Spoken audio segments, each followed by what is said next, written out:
Hey everybody, what's up, Sharpway? It's your co-host Olivia Rondeau, returning from a brief hiatus. I'm so excited to be hosting the show again by myself. I do prefer when Larry's here because it makes me feel like I'm not talking to myself. But you know what? If you guys leave comments, I'll be happy to answer them like I usually do. And we're just going to get pretty much right into the topic. So a lot of you guys have seen me on Kennedy on Fox Business. So I wanted to talk about a couple topics that we discussed last time, which was the night before last I was on Kennedy. What day is it? Thursday? Okay, yeah. On Tuesday, I was on Kennedy.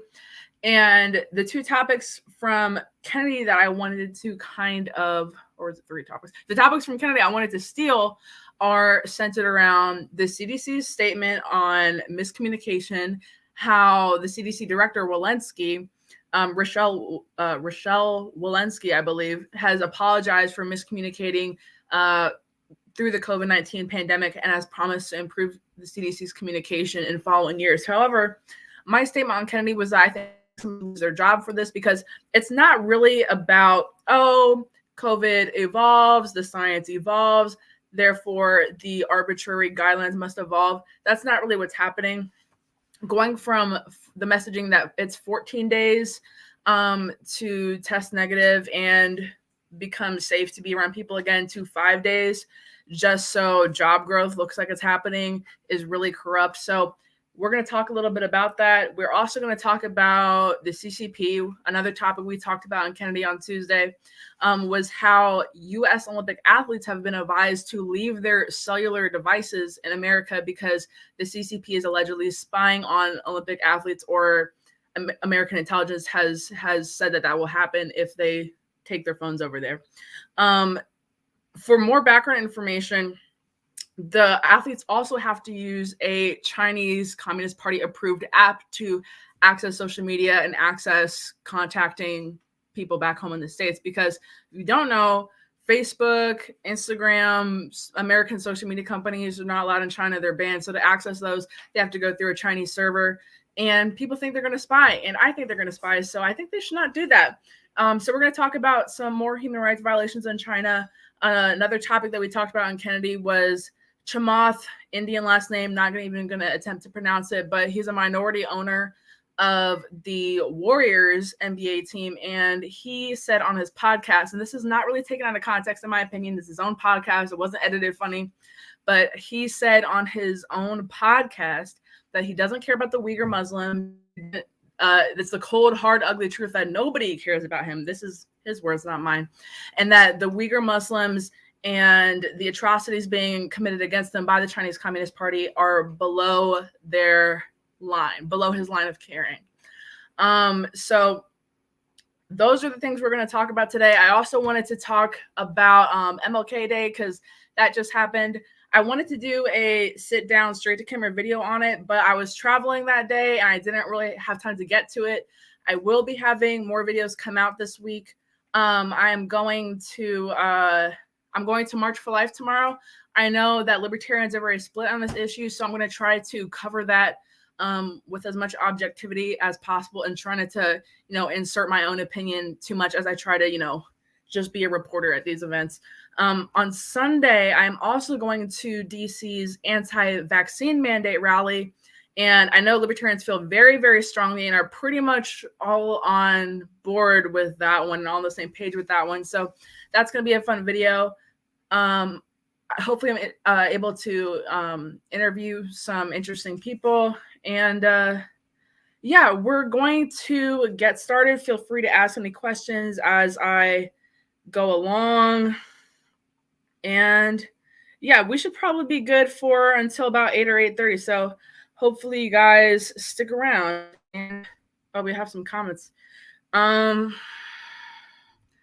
What's your favorite Zepp song? Oh, you guys like the shirt? I promise this will be my only non-political question. So I just got this shirt the other day. I forgot what store it was at, but I was in California. I saw it, had to cop it. Favorite Zepp song? I don't know. Is it basic if I say Stairway to Heaven? I mean, we got Black Dog. We got Ramble On. I feel like it's like one of those tests where it's like, oh, you're wearing a band shirt, name 5 songs, and it's like suddenly I can't think of more than like 3 or 4. But yeah, those are some of my favorite Zepp songs. This is my only Zepp shirt. I have a couple other band t-shirts. I have a Jimi Hendrix shirt I just picked up. That's pretty cool. David says, I love that you and Larry are collaborating, by the way. I love it too. Larry is like my dad. Many people think he's my dad because we kind of look alike. So yeah, it's I'm happy we're collaborating too. I'm happy that he gave me this opportunity to join the stream and co-host the stream. Brown Mamba says, I'd also love to hear your opinion on Crowder's video of MLK if you're comfortable sharing it. So let me be honest with you guys real quick. I stopped watching Steven Crowder. I don't care what Steven Crowder says. I saw people's reactions to the video, and it was people that I really trust and like. If you guys are on Twitter, Jeff Charles put up a response to Steven's video. So I did see that, but I didn't actually go and go to Steven's page and watch that video just because I knew I was kind of it wasn't necessary. I knew it was going to be negative, and I knew it was going to be unproductive to the conversation surrounding Martin Luther King or civil rights or racism or really anything in general. And Steven Crowder has a really good habit of doing that about important topics. So, and this is not me being a hater, really. I used to be a really big fan of him in high school, and then slowly I kind of saw him devolve into just immaturity. And I think what happened really was that I grew up, when I was like 15, 16, I was like, this guy's hilarious. But at 20, I don't find it that funny anymore. So yeah, I did not care to watch it. Maybe I probably should, because several people now have asked me my opinion on it. Just because so many of my community, like the pro-conservative community or libertarian community, has been kind of up in arms about it. So I just don't care to be offended by things. You know what I mean? So if I know something is offending people, I'm just like, okay, free speech, I'm not going to watch it. Don't care. Andrew Hamill says the CDC and Fauci can't make up their damn minds, always changing their story and quote unquote advice. If I wanted to listen to flip-flop BS from two asshats, I'm not going to say asshats on this channel, but I just did, I would have had the two doctors who attempted to screw me over. So since we're passionate, first of all, thank you for your comment, Andrew. And since we're so passionate about, starting off strong against the CDC, I guess we should go into that a little bit more in depth. So let me pull up the article again so I can actually give you guys, direct quotes and not, misspeak. Let's see. Okay. So the article I'm using is from The Hill. Walensky says she will improve CDC messaging amid criticism. So Rochelle Walensky, the CDC director, in a new interview with the Wall Street Journal, she basically apologized for the contradictory messaging and the inconsistent messaging coming out of the CDC in reference to COVID-19. So at the end of December, the CDC announced that infected Americans would need to isolate for only 5 days, not 10. Now, if you guys remember, in the original amount was 2 weeks. People were supposed to stay home for 2 weeks. Then it got to 10 days, and now it's 5 days. And if they're no longer experiencing symptoms, or if their symptoms are improving, and that a negative test result is not even required to end the isolation period. So you have improving systems. Say you had a sore throat and a runny nose, and now only you have a runny nose. You can go back to work without a negative test. So I feel like this is so hypocritical. This is so absurd. Like, am I mad that it only takes 5 days to quarantine it? Like, no, I'm not mad at that fact. I'm mad at the fact that they lied for about 2 years now. It's saying it was 14 days to slow the spread, 2 weeks to slow the spread, 10 days. Now it's 5 days. And now you can go back to work without even a negative test. I don't buy that. And then in terms of medical workers, so many medical workers who chose to, value medical freedom and not to get the shot. So many people in the military who chose to value medical freedom and not get the shot or have lost their jobs. And now in certain states, healthcare workers are allowed back to work, even if they are COVID positive, but are not experiencing or exhibiting bad symptoms. So this is just, this is horrible. So basically on Kennedy, we were kind of criticizing Rochelle Walensky a little bit, but it almost kind of seems like she's just a useful idiot. I'm not sure if she really believes what she says or not, but somebody at the CDC is lying. And somebody should lose their job. I think Rochelle should lose her job because at the end of the day, she directs the organization. She's in charge of the faulty messaging that comes out of there. But there are several agents here in action, and I just think that this is just a horrible injustice. So Walensky admitted much of the research justifying shortening the isolation period came before the Omicron variant took over as the dominant strain. So this is kind of crazy. So now people are saying, oh, Omicron is going to cause the winter of death. That's what the White House has said. That's what the Biden administration has released. It's the winter of death, right? But before Omicron came out, they decided that they were going to lower the isolation period to 5 days.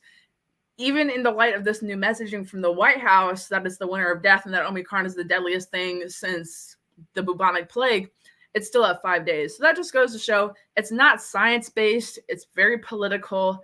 It's about control, in my humble opinion.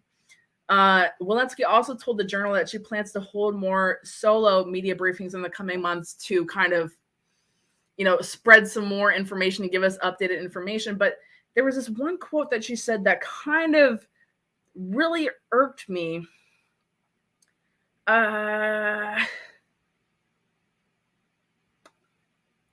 Oh, okay. Yeah, here it is. She has cited rapidly evolving science for the need to make such a change. She testified during a Senate hearing last Tuesday that the changes represent swift science-based action to address the very real possibility of staffing shortages.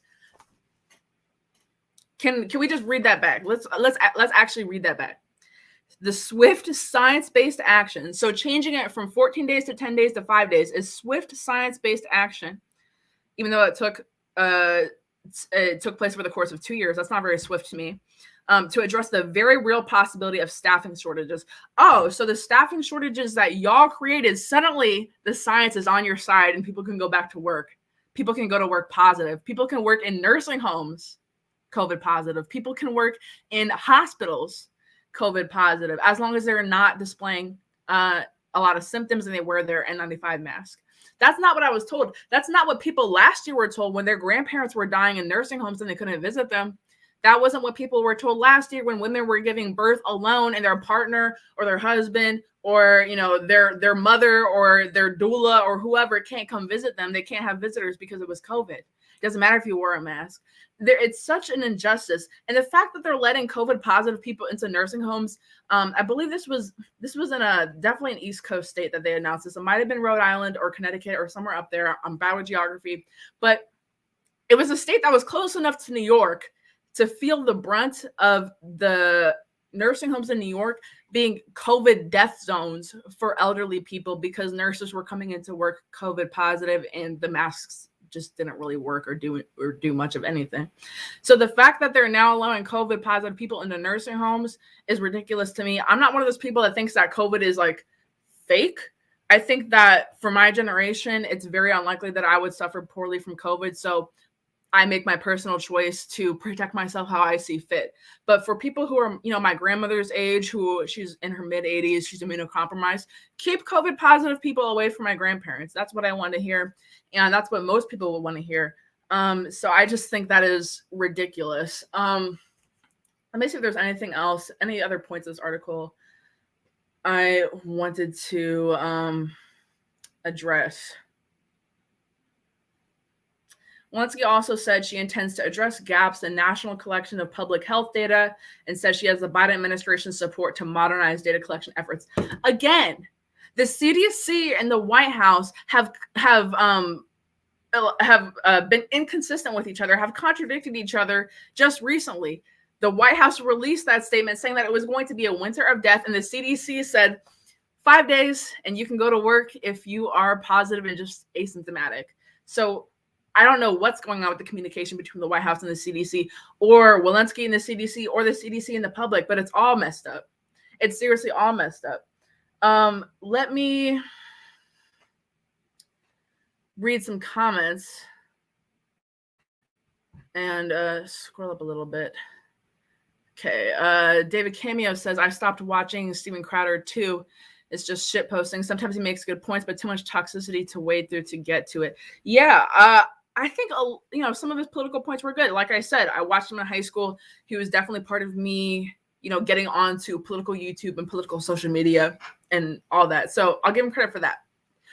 But whenever it comes to a racial issue, I can't stand him. So George Floyd, couldn't stand his video on George Floyd. I don't know if you guys remember that, but he staged basically a George Floyd 2.0 to basically dispel the narrative that the police officer kneeling on the back of his neck could have caused him injury or death. So that was just, that was horrible to me. I don't know how you guys feel about it. I'm not really here to start a Black Lives Matter debate or a George Floyd debate, but to me, recreating the way a man died in a jokey video to, appease your audience was just very in poor taste for me.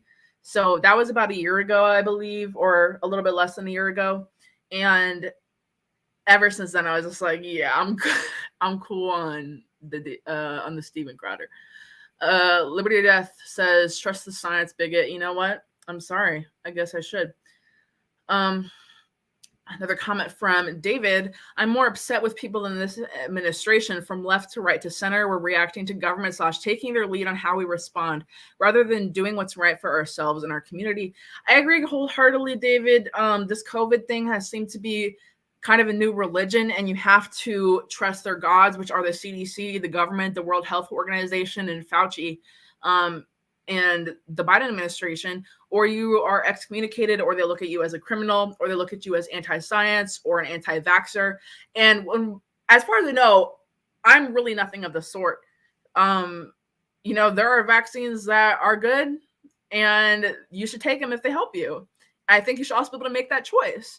So it's really not about, right versus left or vaccinated versus unvaccinated, in my point of view. Too many people view it like that, to your point, David, and they just end up letting the government and partisan politics lead their way and lead their opinions on the issue. But in reality, I think we have to kind of break the cycle of waiting for the government to tell us our opinions and to tell us when we can fight back and when we can't. And it's very disheartening to see, David, and everybody else watching, just how many people are complicit, just how many people don't care about their freedom. I know several people who have lost their jobs because they refused the vaccine, who have lost their sources of income because they have refused the vaccine, and that's just not right. We can make we can talk all you want about the medical efficacy of the vaccine on another stream and another time, but on this channel we're just against the mandates. And I hope you guys understand that. And I hope to most people it doesn't seem partisan, but time and time again I am proved wrong. Melissa says, much respect. Thank you so much, Melissa. Thank you for watching. Durham Justin says, just share the link to my timeline because your informed opinion is dope. Hashtag stay woke. Thank you so much for sharing. And I agree. My opinion is dope. But I think that it shouldn't be. I think it should be very common that people value freedom and value medical freedom and medical choice. Because like I said, it's really not about do you want to get the vaccine or not, or if you have been vaccinated or not. The boosters seem a little bit crazy, though. I'm not going to lie. But that's just my personal opinion. David Davis says, it's been political since early 2020. I agree. Remember, unless you are a Democrat, you can't say it came from China. If you do and you are not a Democrat, you're a racist. That's what some Democrat voters were saying 2 years ago. Yeah, I would say it's definitely mostly people on the left who get offended if you refer to it as the Wuhan virus, the Chinese virus, China virus, anything like that. But so many other diseases are named after places that they're from. I believe that it was true that Ebola is an actual place in Africa, maybe a river or something where it's actually from.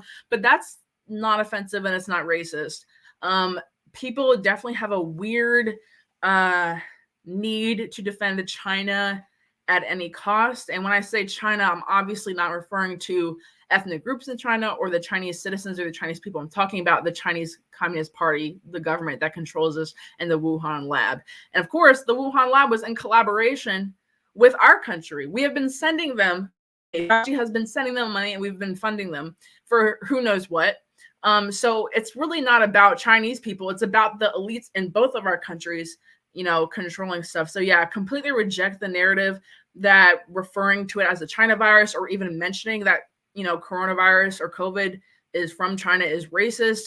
It's a tool to get us to shut up. It's a tool to get us to be censored. And I just can't mess with it. Thank you for your comment. Jess Mariah says, my feed on Larry's channel, only Larry's channel, keeps freezing. It's weird. No other Facebook live videos. I love Olivia Rondeau, and I will have to rewatch this. Oh, man. I am so sorry. So we're actually streaming on platforms right now. We stream on the Larry Sharp Facebook page, the Sharpway Facebook page, the Larry Sharp Twitter page, the Sharp page, and the Larry Sharp YouTube page, and the Sharpway YouTube page. So there are 6 different places you guys can be watching this right now. So if it's freezing up on your end on one of the platforms, there's 5 places.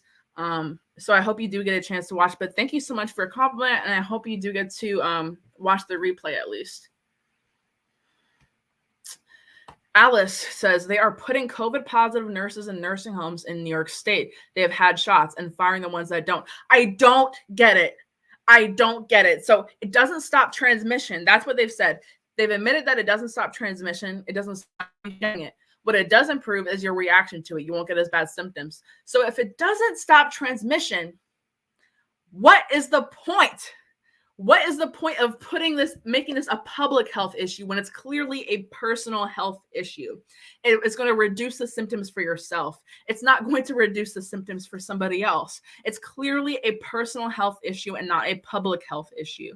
So again, I have to ask, what is the logic behind firing nurses and healthcare workers that have chosen to not get the shot, but letting people who are COVID positive work in nursing homes? Again, New York City, New York State, they had a crazy amount of people, of elderly and of elderly people and our senior citizens in nursing homes and living facilities die and get very sick and die in horrible ways, hooked up to a ventilator. That's, children be able to visit them.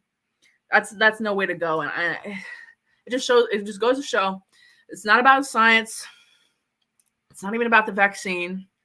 It's about politics. It's about control. It's about separating people from their family and just flexing power. And the more their power, the more they'll take. So I think we really have to stand up to it. If my grandparents were in a nursing home in New York, I would have been pulled them out by now. But I know it's not that simple. I mean, the government and these nursing homes can basically hold people hostage because a lot of these families can't just afford to up and pull their grandparents out of the, drop of a dime. So they're stuck in there with COVID positive nurses again. It's ridiculous. Gotta read more comments.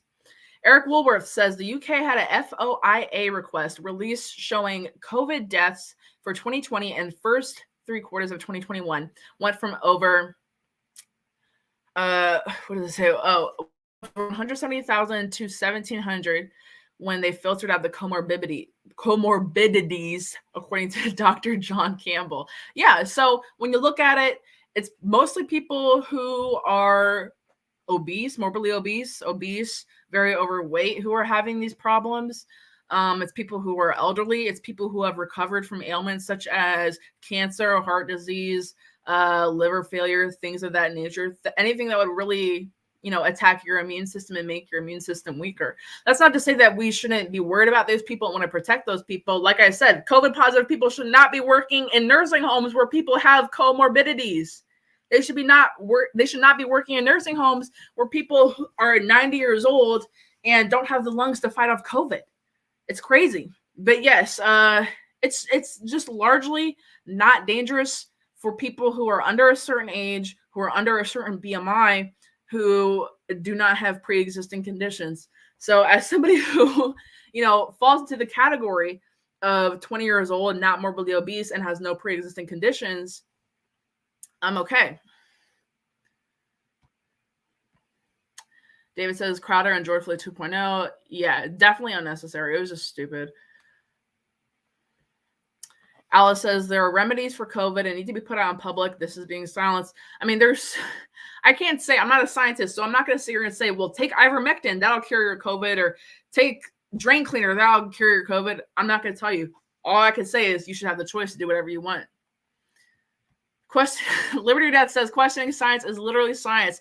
I thought that was a scientific method. When you're testing things, when you're experimenting, if Joe Rogan wants to take ivermectin and report the results back to his podcast followers, he should be allowed to do that. I see this big call to deplatform Joe Rogan off of Spotify now because Spotify has, I believe, the rights to his podcast, or he hosts his podcast on Spotify now. And it was trending the other day, like a week ago. People were calling for Joe Rogan to be taken off the platform because he had hosted Dr. Malone. He had talked about taking ivermectin.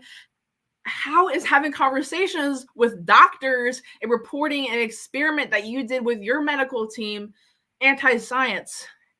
And people were saying, oh, he's inciting COVID misinformation. That's what they say. COVID misinformation. So clearly it's a religion. You're not allowed to question the science, even though that is literally the scientific method. Literally the scientific method. I trust Joe Rogan over these clowns on CNN telling me to get my 5th booster shot. That's for sure. Another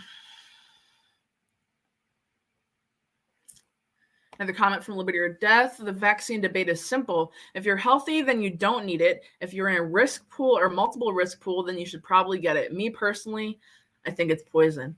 I can't speak to whether it's poison or not as a host on the Shopway channel. Obviously, that's not our stance, but it's your choice to believe that. And I agree with your free speech to say that. So thank you for your comment. And I agree with your general premise. If you're healthy, if you're young, if you have stuff to do in your life, like it's crazy how so many athletes, a lot of soccer/football athletes have just dropped with heart attacks, myocarditis. It's very, very insane. There's been tennis athletes, track athletes, people who run and use their heart, and their hearts are strong because they have high endurance, because they're running and jumping and doing all these athletic movements. They're dropping from myocarditis. They're dropping from heart attacks and heart failure. So yeah, it's definitely a little bit suspicious. Confirmed, vaccine side effects such as myocarditis and other heart inflammation issues. So yeah, if you're in the risk pool, like my grandma got vaccinated, it was the right choice for her. She is old and immunocompromised, and it is what it is. Personal choice. Reading some more comments. Sorry, I'm like super backed up.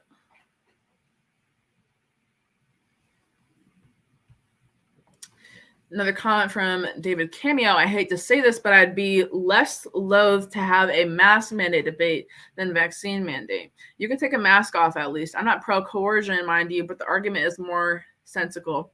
Sure, at least you're not injecting a foreign substance in your body, I guess. It still doesn't work. There's still another thing that we talked about on Kennedy, and I kind of wanted to bring this up, and I got sidetracked reading the comments, but this ties into this comment perfectly, so thank you, sir. Was the Israeli health chief. I'm going to pull up the article again for that one too. Israeli vaccine chief, I should say. So this article is from unheard.com, unherd.com. Israeli vaccine advisor, quote, "We have made mistakes. Professor Cyril Cohen talks herd immunity and his pandemic regrets." I recommend that everybody reads this article right now. Please go to it, unheard.com, Israeli vaccine advisor. We have made mistakes. Go read along with me, or just read what I got to say because I'm going to quote it. So here are the top points from the article that I've gathered. So Professor Cohen is head of immunology at Bar Ilan University and a member of the advisory committee for vaccines for the Israeli government. In a wide-ranging and forthright interview, the professor tells Freddie Sayers, the interviewer, the Green Pass / vaccine passport, it's a Green Pass in Israel, concept is no longer relevant in the Omicron era and should be phased out. He expects it to be in short order in Israel. He and his colleagues were surprised and disappointed that the vaccines did not prevent transmission as they had originally hoped.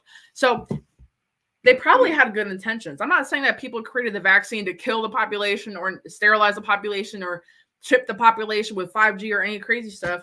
But I'm saying is, it doesn't prevent transmission. They thought it would, and it didn't, and it doesn't. So Israel is admitting this. The CDC, for some reason, cannot get their messaging together.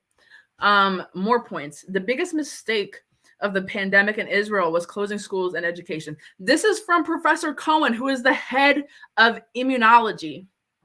Okay? And he is saying the biggest mistake of the pandemic in Israel was closing schools and education. It had nothing to do with vaccine administration. The biggest mistake is we should have got more vaccines. We should have got more boosters. We should have got more masks. It's shutting down the schools, shutting down education, sending kids home, letting them be home for 2 years, essentially.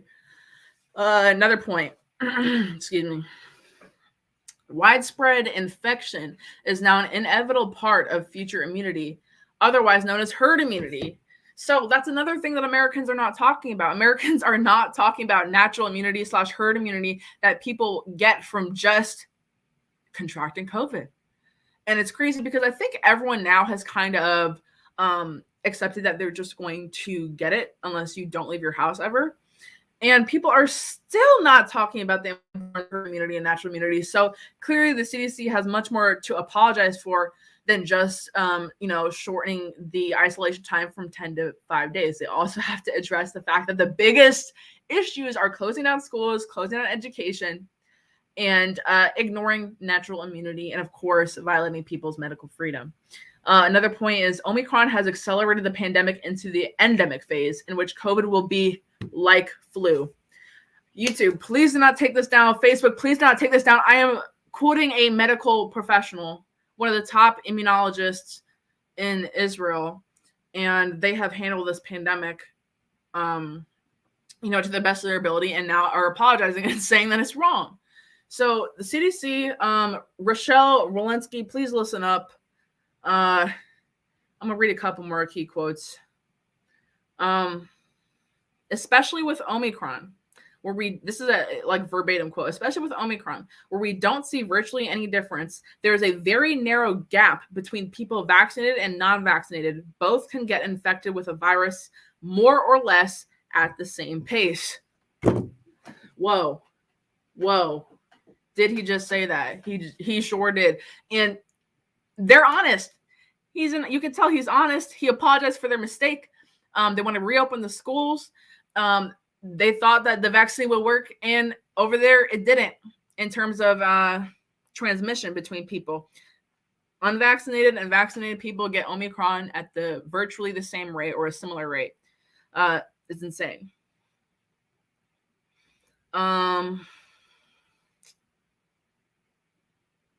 So the direct quote about education, and he's actually very sincere in this. There is one mistake I think that we made, and that I'm extremely sorry for that. We have made a few mistakes, but it was education. For me, education was the thing we shouldn't have touched. Never. And again, that's a direct quote from Professor Cohen to unheard.com. So I really, really wanted to bring that to you guys because we briefly talked about it on Kennedy on Tuesday, and I wanted to talk about it a lot more just because a lot of people haven't heard this article. Please go to unheard.com and look at that article because it is so eye-opening to see what other countries are doing and to see how other countries are responding to the things not, stopping transmission, and they're honest about it. And for some reason, our country is not honest about it. So it's another thing that I am angry about.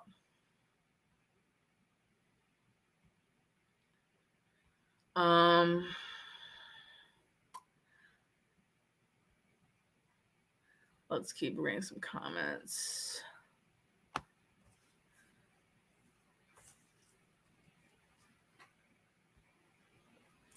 Missy Richmond, my dad is terminally ill, and his doctor told us only vaccinated people can visit him. It's a big reason I finally got my vaccine. I can't believe this. First of all, Missy, I'm incredibly sorry for your father. I hope you were able to go see him and visit him regularly. And I hope that in the hospital where he's at, I hope they eventually lift these non-science-based arbitrary restrictions. I'm just so sorry. And this is exactly my point when I was talking about the nursing homes last year where people were dying in these nursing homes because nurses were coming in, the masks weren't working, and people were not allowed to visit their dying grandparents and parents. So it's like a thing where people are taking the vaccine because they're coerced because they want to see their dying parents. Of course I would too. But it's just insane that people are forced to do that. It's It's so insane. Sorry, I just sent a quick text. Says these masks are carrying around all the viruses. Oh my goodness, so many comments. Thank you guys for the comments. This is a very, very lively chat today. I love it. So the other thing I wanted to talk about, I can't believe we're already at 35 minutes. Oh my goodness. Okay, so we talked about the Uyghur Muslims. Oh, back to China. We got to talk about the Olympics. We got to talk about the athletes. We got to talk about the fact that they're spying on Americans. And one more thing before I move on from the Uyghur Muslim point.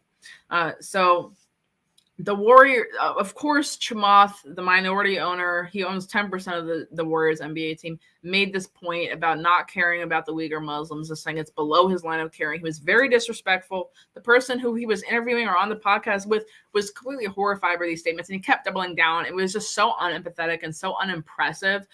He's literally a billionaire. So, you want to think of billionaires, as libertarians, you don't want to always think of billionaires as like evil. You would like to believe that, capitalist billionaires can be nice people and all that kind of stuff. This guy is not a good guy, not a philanthropist, doesn't care about human rights issues. And it was just so sad to see. But anyways, the Warriors board, the other people who own it, the majority owners, I guess, they released a statement distancing themselves from Chamath's statement about the Uyghur Muslims. However, in said statement, they never referenced to what Chamath's statement actually was, meaning that they never once apologized to the Uyghur Muslims or even mentioned the Uyghur Muslims or anything that's going on in China at the hands of the CCP. They didn't say anything about any human rights violations. So to me, that was it just goes to show that NBA has corporate interest in China. It's not a secret. I believe that they make 10% of their annual revenue from being in China and from the huge Chinese population that are NBA fans. That's like $800 million. They're not going to cut their bottom line because of just some little Muslims in concentration camps being sterilized and raped and murdered and being used as slaves and being used in, sweatshops. They don't care about that. They don't care because it affects their bottom line. And this isn't just, through big corporations like the NBA. Obviously, it's all entrenched throughout our government as well. I mean, do we have to talk about Eric Swalwell again? I hope we don't, because what happened, that was nasty. But he was involved with spies. We have people in our federal government giving information to China, playing both sides for China. And it's horrible to see. And it's horrible to see that it's all throughout big corporations that benefit from government bailouts and the government itself. And they're all, in line with the Chinese Communist Party. So that is really disturbing to me. Anyways, let's move on to the Olympic stuff. So let me pull up that article. It's on.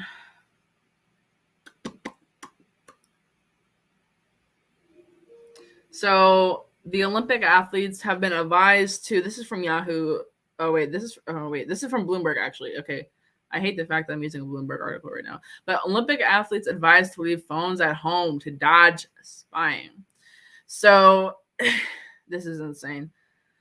Beijing has promised the world's top athletes access to a partially unfettered internet during the Olympics starting February 4th, dropping the Great Firewall that blocks services like Facebook and YouTube at official venues and hotels.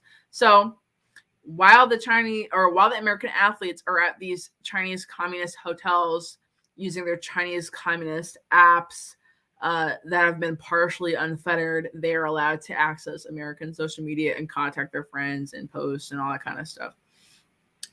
So all this being said, quote, but the security experts say there are reasons to exercise caution. Chinese companies that specialize in data collection, surveillance, and artificial intelligence are among the official sponsors and suppliers for the Winter Olympics. Go freaking figure. Go figure. Washington and its allies have accused some of the corporations providing networking and data management, including Huawei Technologies Company and iFlyTech Company, of potentially being used for espionage or surveillance of minorities in, I can never pronounce this, Xinjiang. I don't know. It's the one that starts with an X. Huawei and its peers deny these allegations, but cybersecurity consultants warn that those systems will subject athletes to the same kind of surveillance, movement tracking, and monitoring that most Chinese citizens deal with. So they're not talking about them experiencing a lot more than what Chinese citizens actually deal with on a daily basis. Social credit points, the government tracks where you go, the government tracks which money you spend, the government tracks your messages. But for Americans, this could prove to be very problematic. What could they be talking about? The Chinese want to know about? I don't know, but it could be something crazy. It could be something that we don't know what the Chinese know. So among the concerns is the risk that state actors or criminals could use the designated Wi-Fi bubbles that the U.S. Olympians are required to use. They can't get on any other Wi-Fi, to snoop on private communications or even install malware and other vulnerabilities onto personal devices. That could turn in that could in turn open up contacts, both sporting and political, to subsequent attack. So it's not just these Olympians, not just these athletes that they're worried about the Chinese government spying on. It's anybody who they talk to, anybody in their contacts. It's going to be crazy. And I just have to guess how many of these Olympians may have an important contact, maybe in the government, maybe somewhere in politics, maybe somewhere in media.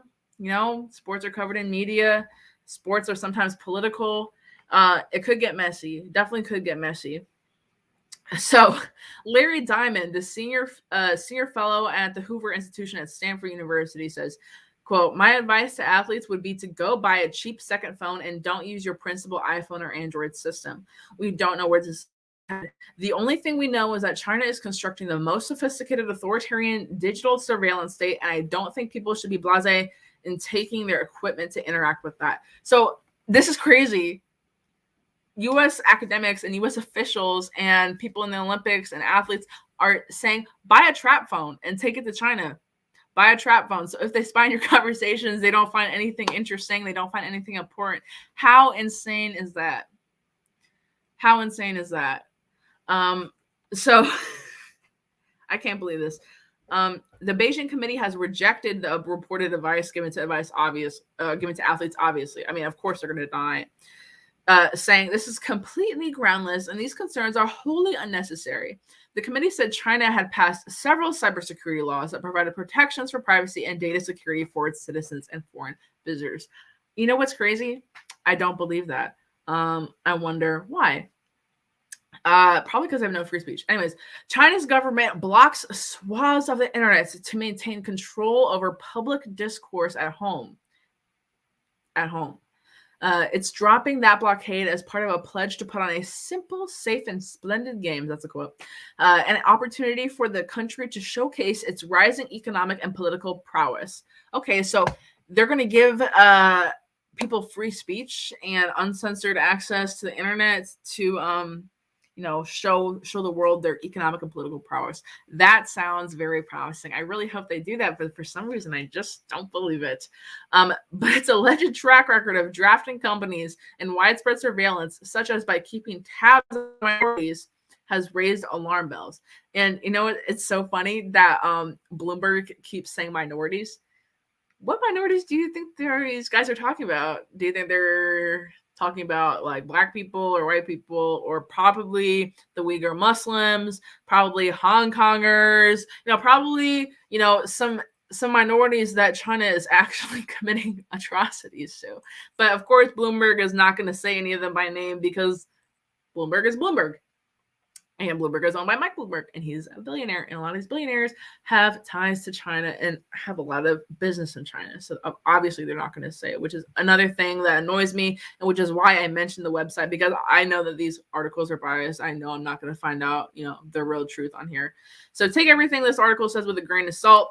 But it seems to me that there's a very real possibility that China could be spying on athletes, could be spying on their phones to get contacts, political contacts, media contacts, government contacts, putting malware on these devices. and reading through these conversations. So this is looking bad. I do recommend that you guys read this article. Let me go and tell you guys what it is. It's called Bloomberg Olympic Athletes Advised to Leave Phones at Home to Dodge Spying. So yeah, go read that if you want to find out more about it. So we're on 45 minutes now. To close off, the last topic I wanted to address was Martin Luther King Day. I believe that was on Monday. What's going on in the chat?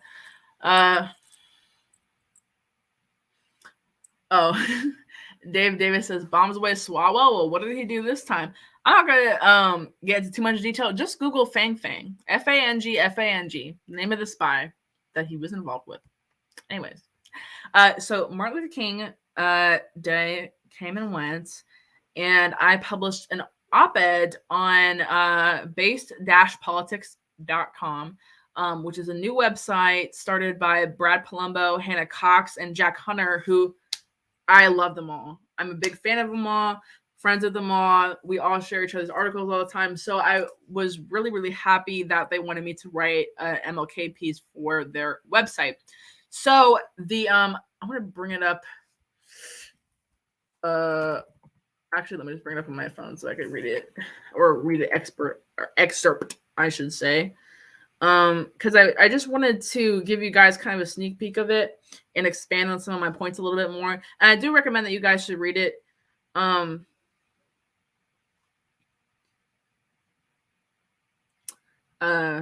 it's on my Instagram if you guys want to read it. It's rondo.olivia, RONDEAU .OLIVIA. So it's called Let's Actually Follow MLK's Teachings on Disobeying Unjust Laws by Olivia Rondeau. That is me. One of the most popular yet simultaneously most ignored quotes from the legendary Reverend Martin Luther King Jr. is one has a moral responsibility to disobey unjust laws. The famous remark is an excerpt from King's letter from Birmingham jail that he wrote to his fellow clergymen who criticized his methods of protest.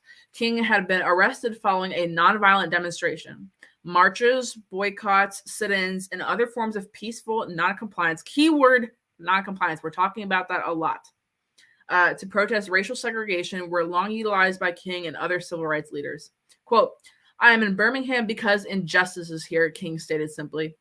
Well, you would think that that would be simple, but as not only an activist, but a reverend, King felt a moral obligation, ethical, to fight against state-sanctioned inequality. Americans in general appreciate this sentiment without putting it into practice. While King's words are widely shared on social media, I mean, MLK is the day that everybody shares a cherry-picked Martin Luther King quote and says, wow, he would have voted for Trump today. He would have voted for Biden today. He would have supported, the political party that I do. And I really am against that because nobody heeds his words and nobody actually reads the quote and understands what he's saying. So while King's words are widely shared on social media and taught in classes to remind us of the struggle that he and other leaders endured, during the civil rights movement, we have failed to listen to the core message. Although we have succeeded as a nation in ending Jim Crow laws, we have yet to end many forms of government-enforced discrimination and tyranny. Today, Black Americans still disproportionately face the brunt of these tyrannical laws. We are arrested for and convicted of marijuana crimes at a higher rate than our white counterparts, despite virtually the same levels of marijuana usage. That source is from, let me tell you right now. This is from NORML.org. There's an article on there called Racial Disparity in Marijuana Arrests, and it gives you all the statistics on that. And it is true that Blacks and whites use marijuana at very similar, virtually the same rates. And it is also true that Black people are arrested and convicted of these crimes at a higher rate, and they even serve longer sentences for the same marijuana crimes. There's also stricter gun control employed in heavily Black cities, despite the long history of Black people needing to protect themselves using their Second Amendment rights. In fact, quote, gun control was almost exclusively a Southern phenomenon, end quote, before the turn of the century. The quote, that is from ir.lawnet.fordham.edu, The Great Gun Control War of the 20th Century and Its Lessons for Gun Laws Today. This is a great report by David B. Coppell. who is at Denver University Stern College of Law, who did this great report basically analyzing when, how, and why gun control was enacted in this country. And yes, so it was basically relegated to the South, and that was before the turn of the century, which was used to preserve anti-blackness in the region's legislation. So we've talked about this on this channel before, but the first gun control laws essentially in America were to stop freed black men or freed black people from arming themselves and protecting themselves during slavery and during the Reconstruction period. So a lot of the South still has strong gun control laws today. Of course, this leads to law-abiding black people unable to protect their homes and loved ones from skyrocketing crime in urban areas, and enables a judiciary system to lock up thousands upon thousands of black people, especially young black men who own prohibited firearms. In fact, King himself was a victim of such racially motivated gun control laws. So this is something that the civil rights movement leaders actually went through themselves, but many people today, most people on the left, but some people on the right who don't care about gun control or how it's a racial and social issue will not tell you about this. One thing that I wanted to emphasize, I did not emphasize in the article just because I forgot, was that, yes, Martin Luther King's protests were not, but they never talk about how he was armed and how he walked with armed black preachers who protected them. So it wasn't just nonviolent because they were innocent and ill violence. It was because they were protecting themselves, and it was because they were armed that they didn't have to use a lot of violence. So that's one thing I did want to emphasize, because people don't talk about it. People don't know that Harriet Tubman was freeing slaves with a gun either. People just like to kind of, I don't want to say whitewash because it's not a race thing, but they tried to like kind of wash over a lot of historical figures in the black community and say, oh, well, they just held hands with the white folks and everybody got along after that. They were carrying guns, you know? So, yeah. So where are the marches? Where are the public demonstrations of civil disobedience? What happened to all those lessons based on King's noncompliance in the face of oppression? I have a dream that one day Americans will care about stomping out all forms of government oppression. How can we better emulate MLK? While the fight against racial segregation was necessary and justified, we should not stop there. The moral obligation to disobey unfair laws, as King taught, extends past race to every facet of discrimination. This includes fighting against a government that forces people into making serious medical decisions to be able to eat in a restaurant, see a movie, or swim in the neighborhood pool. Quote, but I'm vaccinated, says a huge United States, and that's true. This won't impact me. So said some whites when it came to equal rights for blacks. However, true courage takes standing up for other people when they are being persecuted, not just yourself. The non-black people who marched with King and others should be an inspiration to those who turn their noses up at standing with people who are there different from to protect their rights. James Reeb, a white Southern preacher who marched in Selma and Montgomery with King, gave his life for the cause as he was beaten to death by white supremacists in the streets. Viola Liuzzo, another Southern white activist born and raised in Tennessee, was murdered by members of the Ku Klux Klan, also in Selma, for standing up for black rights. We should look back on these heroes in history who died to protect other people, even if the laws on the books did not directly impact them. So apply this to today. I am so tired. You'll say, well, I'm vaccinated. I made a choice to get vaccinated. I made a sacrifice to get vaccinated. So now I could do this, X, Y, and Z. They'll come for you next. Because guess what? You're not vaccinated anymore if you haven't gotten your 15th booster. So you're just going to keep complying until you die? I hope not. I hope not. And this, I wanted to make this clear as well. This article is not meant to equalize the struggle for black rights to the struggle against vaccine mandates. I'm just drawing a parallel because we're not listening to Martin Luther King when he says we have a moral obligation to disobey unjust laws, because I think that quote applies to about 1 million different laws in this country. The fight against tyranny and oppression isn't one fought only by minorities or the poor or the unvaccinated. It is fought by people who truly want to practice what King preached. As King said, injustice everywhere is a threat to justice everywhere. It's time we all rise and follow in his footsteps to defend the modern day victims of state oppression.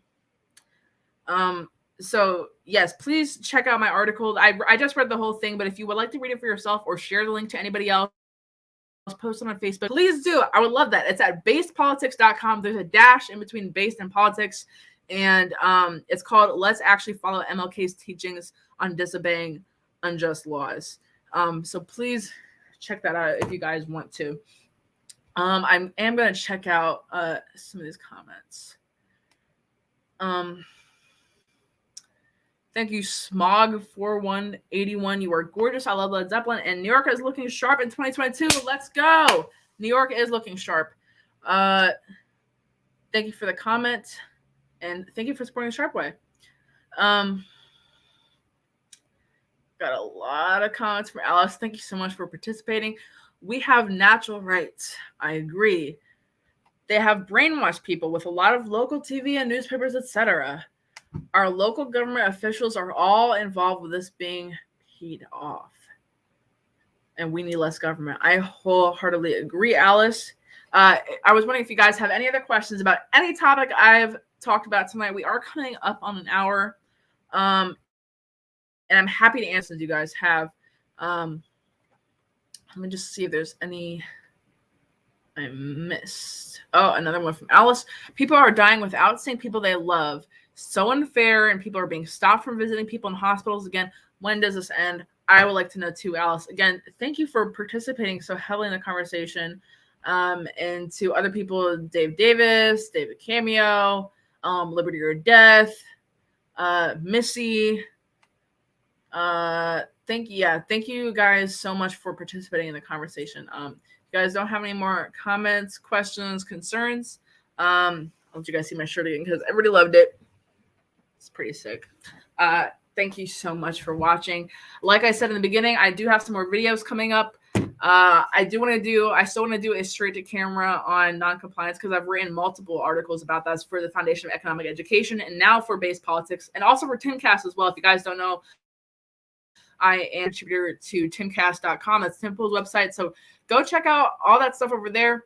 You can find me on Twitter at Rondeau Olivia. That's RONDEAU LIVIA, and also on Instagram, RONDEAU.OLIVIA, and that is it. All my links are in my bio on my link tree, so you can find all my articles there. And have a good night, guys.